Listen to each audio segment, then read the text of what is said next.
Okay, I've been asked a question, do an analysis on the XBIO today, sort of all the different trading scenarios that could have taken place. So you can see, let's go to the longer term chart. You know, this chart, I mean, it's a thin trade. It's a thin stock, 8.6 million in the float. And, you know, obviously it has these huge spikes to it. And, you know, it moved again today. I'm not sure if there was any news. I don't see any. But this spiked up and it ran into resistance. So this is important to always look at the longer term chart to see where it's at. I mean, the 15 EMA and the 5 EMA moving up, but, you know, crossing over and moving up. It had the spike. Another one pulled back, consolidated. Now it's broken out of that. But this is into an area of resistance. So it's not a long-term chart for me. This is, you know, it was an ability to trade it for the day, intraday only. And this tends to, well, it had two big days here, had this small day here, and then this huge spike there. Quiet inside day there on very low volume, you can see. And then these two big green days trading up as high as 9. Then it rolled over, came down on low volume, quiet, spiked on big volume, and then it's just been drifting away on low volume. Here now this big spike. So it's not really a long-term chart for me, this one. It's an intraday chart trade. So this morning I was talking about it in the preamble, and I said that it was in this downtrending channel, and the area to short it was up in this area here. I said, or at the opening, if it spikes back up into that area, you can look to short it. But I said this is not a strong chart in the pre-market. It was drifting down. So if you had been able to catch this, it did make the double top in here at 420 and 415. That would have been the area to short it if you had shares to short. And then it just drifted off and traded down to 350. You might have, so, you know, you would have been covering all the way down. Whether you covered at 350 or not, all of it, that's hard to say. But then if you hadn't shorted it and it did this pop up into the 420, 405 area, that's where I said, look to short this over 4. Did pop up there and then came straight back down. Now, then we got into a short swoops.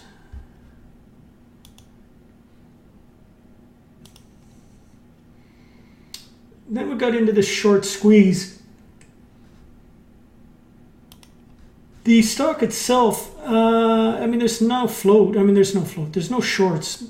75,000 shares, that's all that's short on this thing. So, you know, that's not the reason this went. It was just that everybody was shorting it, and then they squeeze it, and then everybody jumps on the bandwagon, away it goes. And sure enough, the guy that bought this stock here at 460 was probably covering his short, and of course, and then off it came. But, you know, so that would have been tough to catch this squeeze. It's tough to know. I mean, you know, there was resistance here at the 380. You may have wanted to try that. Well, I wouldn't have been trying to trade this at 4. I mean, you could have maybe tried to scalp it at 4 for a move to 415 to a quarter. It did spike to 460, but that would have been tough to trade this spike. You know, that was a bit scary. But then it got into this downtrending, or formed this falling wedge, and the volume on it dried right up.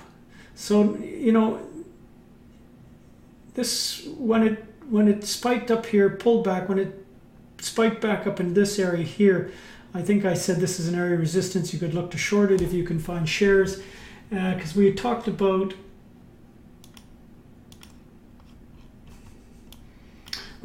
these spikes as the death killer of the chart. So it spiked up, came down, rallied, failed to make new highs. You can draw this channel, rolled over, boom, spikes down, makes another bear flag here, spikes down. Those are all bearish signs. So, you know, this was when it failed here like this, on any bounces, that would have been short opportunities for sure. It never really bounced high enough in here to look to go short again. I mean, that's a $4 to $3.77, so 23-cent move, 372. So now, not really enough in it, but that would have been a chase down in this area. Then in here, obviously midday, it just trades sideways all day. And then we get into the end of the day, the 11 o'clock, or sorry, 1 o'clock. Everybody gets back from lunch.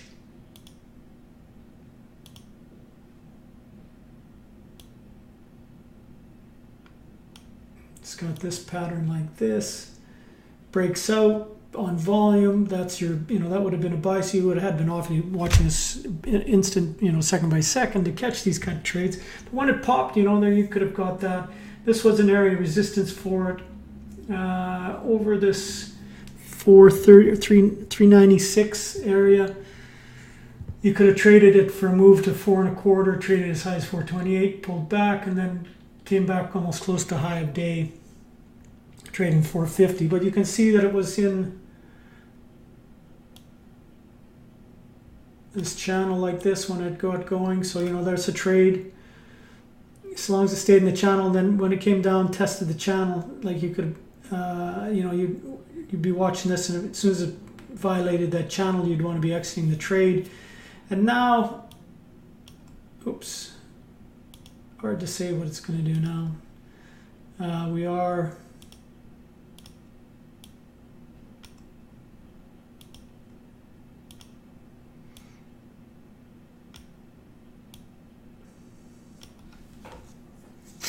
so is this going to 1, 2, 3, 4, 5? We'll see.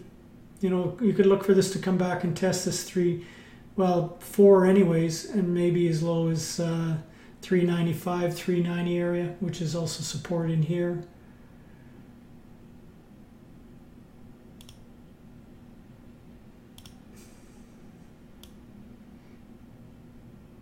This is support. These are all support areas.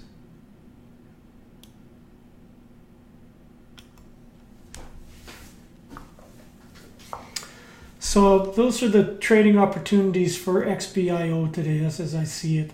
Some of them easy, some of them never easy. Some of them less difficult than others, some difficult to catch.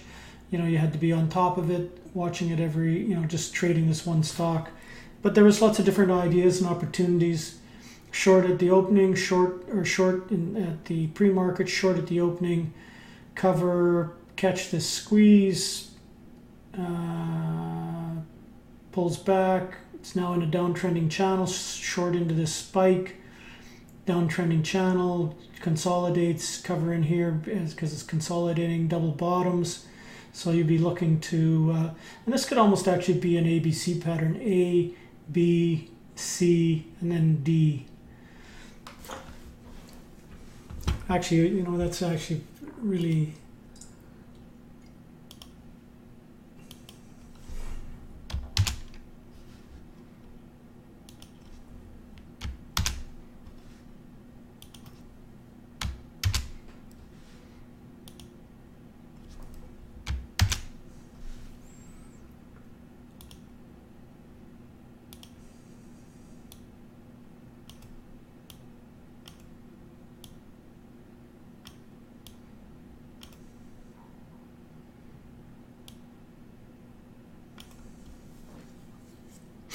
of course, on this ABCD pattern, so this was A. This is not so well defined because it did have ups and downs, but then this is your B, but only in hindsight. It consolidates like this all day, comes down, double bottoms, that's your C, and then it breaks out, but it's not really a D. Well, what you would do normally if you bought it in here is you sell half your position as it approaches high of day and then hold the rest for a move above the high day, but it never moved above it. It looks like it's breaking down. So when it came back up and popped into this area, you'd be looking to sell there to balance your position to get off, because it doesn't look like it's going to go at this time. So that's the different patterns I see for XBIO.